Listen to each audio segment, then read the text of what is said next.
La Biblia Septuaginta es muy interesante. Es una Biblia que en algún momento se tuvo la necesidad de traducir el Antiguo Testamento originalmente en hebreo al griego. Y cuando se hace esa traducción, tenemos que encontrar palabras en griego que signifiquen lo mismo. Por lo tanto, podemos deducir y darnos cuenta de que en esa traducción, en ese momento histórico, se conocían los conceptos de otra manera. Por eso, en la Septuaginta, por ejemplo, lo llama Milcom en 1 Reyes 1, del 11 y capítulo 11:7 en vez de Moloch. Siguiente. Aquí tenemos a Moloch. ¿Qué es lo que estamos viendo en esta imagen?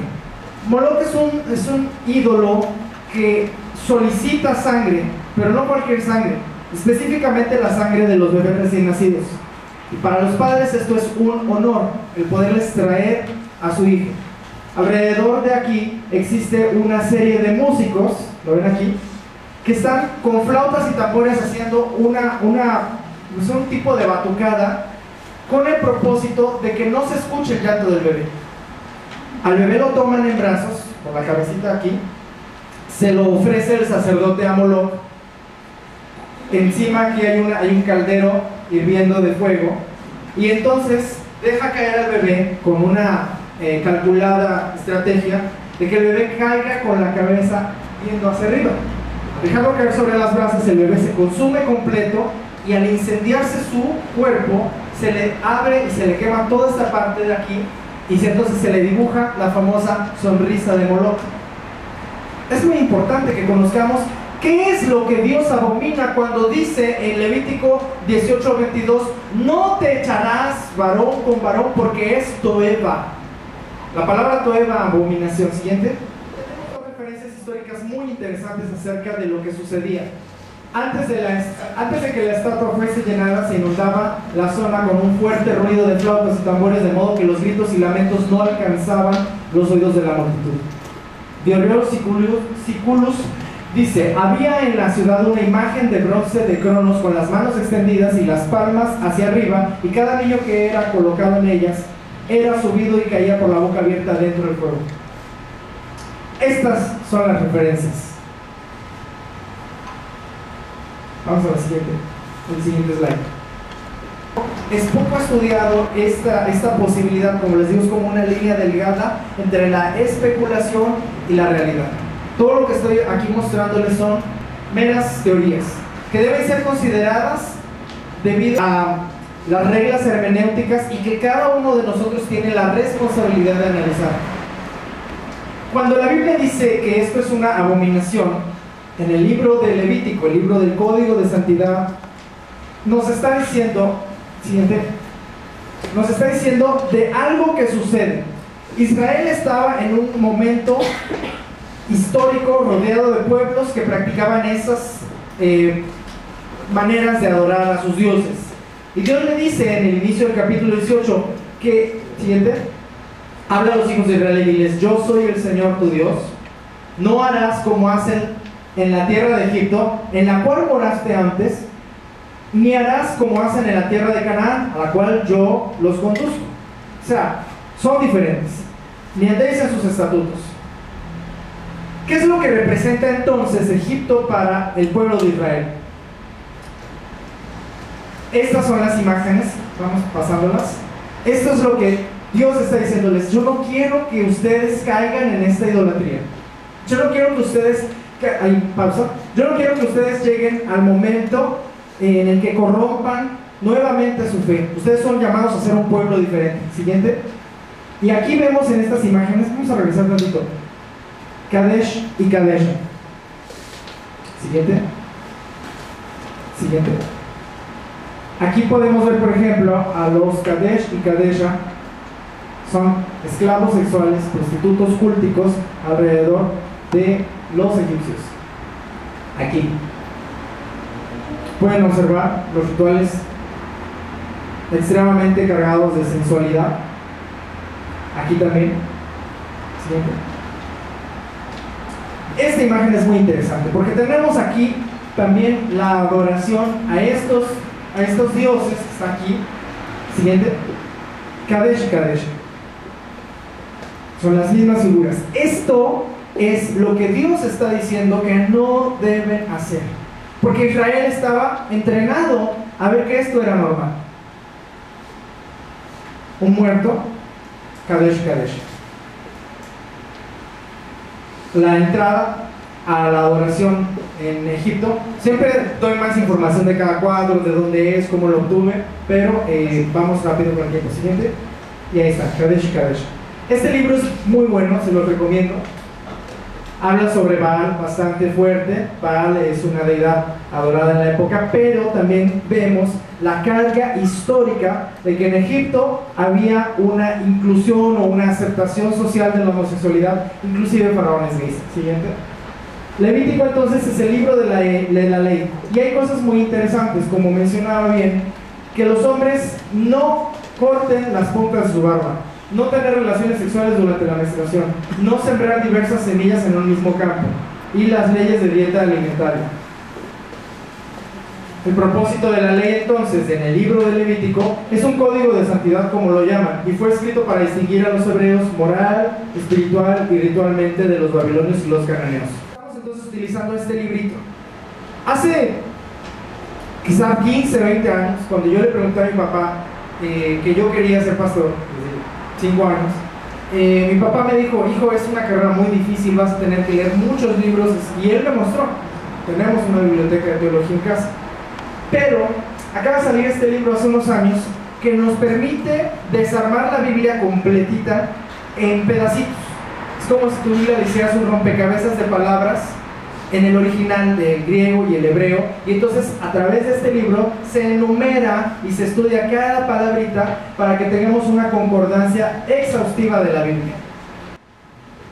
La palabra abominación, que es el número 8441 del hebreo, y sus posibles interpretaciones. Toeva,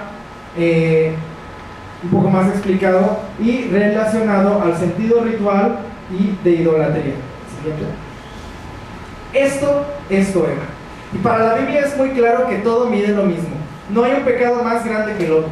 Tan Toeva, abominación, es el no te echarás varón con varón, homogenitalidad, como comer camarón, comer conejo, comer puerco, comer águila o camello. Aquí está la puerta. Entonces volvamos a las construcciones. Tenemos una muralla. Primero se dijo que la Biblia es la palabra de Dios. Levítico fue inspiración divina. Perdón que tengo errores aquí porque este curso lo he dado muchos años en Brasil. Entonces tenemos, por ejemplo, aquí, ¿verdad? Y no me dejas mentir, estudiaste también en Portugal. La Biblia es, perdón por ese error, la Biblia es la palabra de Dios. Levítico fue inspiración divina, ¿ok? ¿Cierto o falso? La Biblia es palabra de Dios, ¿cierto o falso? Levítico fue inspiración divina, ¿cierto o falso? Ok. Levítico 18:22 demuestra que Dios abomina la homosexualidad, ¿cierto o falso?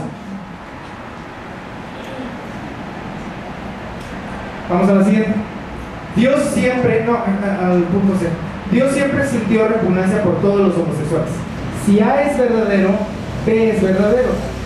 Y si A y B son verdaderos, C es verdadero. Entonces, se trata no de cuestionar si la Biblia verdaderamente es la palabra de Dios, creo que todos estamos de acuerdo en eso, pero de cuestionar esto. Si Levítico 18:22 demuestra que Dios abomina la homosexualidad. El Nuevo Testamento. Entonces entramos a entender el propósito de la ley. Leemos Romanos 7 del 4 al 6 que nos explica el propósito de la ley. Gálatas 3:23 al 27 y otros textos del Nuevo Testamento que hablan sobre la ley. Yo les recomiendo estos 4 que son muy buenos. Entonces, si no estamos debajo de la ley, significa que podemos mentir, engañar y robar. Hay 2 personas que en la Biblia nos responden exactamente a esta pregunta. La respuesta de Pablo la encontramos a esta pregunta en Romanos 6:15 y la respuesta de Jesús en Mateo 5:17.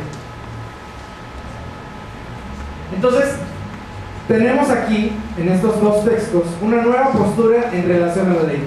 Jesús dice, de estos 2 mandamientos depende toda la ley y los profetas. Y resume todos los mandamientos a solo 2. Y Pablo dice que el cumplimiento de la ley es el amor. Lo que les explicaba la Septuaginta, esta es una versión del Antiguo Testamento del hebreo para el griego.